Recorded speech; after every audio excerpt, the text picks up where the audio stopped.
Strathmore Plus came to fruition about a year and a half ago. We were kind of sitting around after a golf game, and Dev was thinking about what's the next new thing. We had been talking to some people in the know, and they were thinking that the U.S., which produces zero uranium, was going to get more involved in domestic uranium. So what we did is Dev talked to a friend of his that was in the original Strathmore minerals area, a guy by the name of John DeJoya. And John had been in the uranium sector for his whole life. He was in Wyoming. He basically has been in every sector of uranium, all the different areas that you have to be in. And he actually produced some uranium on his own. So he got together with Dev, and they were looking at Wyoming, which is probably the best area to be in as far as your uranium exploration goes. And he said, "Yeah, Dev, I can look at a few different areas and a few different projects." And what we came up with, where we're at right now, is we've got 3 projects in and around the Casper, Wyoming area.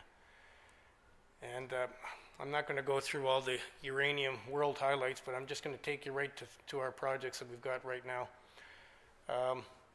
Bill Gates and Warren Buffett are actually building an SMR in Wyoming as we speak. Okay, so here's 2 of our projects. They're around quite a few bigger companies. There's UR Energy there. There's Cameco.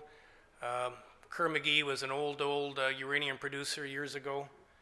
And over in the far left corner there, we've got the agate property. Our flagship property right now is called Night Owl. Night Owl was a former producing mine way back in the 70s. And they didn't have a bunch of high technology to do it. They basically just used the backhoe.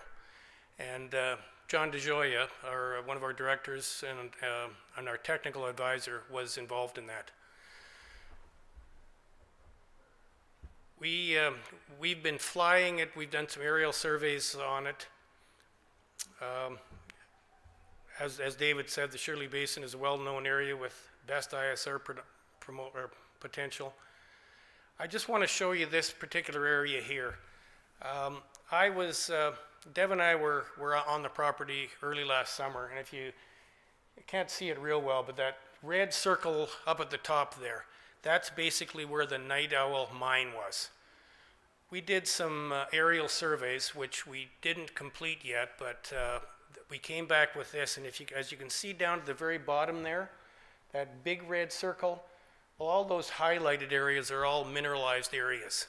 And when we got this back, John DeJoya was jumping up and down. So that will be one of our focuses on drilling and exploring. We have just applied for a permit for this property. We hope to get it in the spring, and we'll be doing some work on Night Owl. Like I say, we're going to finish the aerial surveys in the spring as soon as the weather is okay, and then move forward from there. Agate property. The agate property was drilled way back by Kerr-McGee, so there's like 600 drill holes there. We have just got together with the University of Wyoming, their geology department. The U.S. Department of Energy gave them a grant, and what they're doing is they're taking all the old data from Kerr-McGee, and the geology department is going to have a look at it and give us some results as to where we're going to drill in the spring.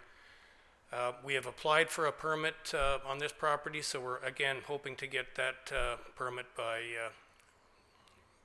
mid to late spring. Beaver Rim, this property is fully permitted. We again have quite a bit of data, and we're trying to negotiate, or we are negotiating with Cameco right now. They've got a lot more data on the property. But our number one focus at this particular time will be Night Owl, and then we'll do some work on agate once we get all the data. There's our exploration schedule for 2023. We have about 35 million shares outstanding, and market cap right now is about 17 million. And that's about all I can tell you where we're at right now. Like I say, we've put in for the permits, and there's nothing stopping us to getting them.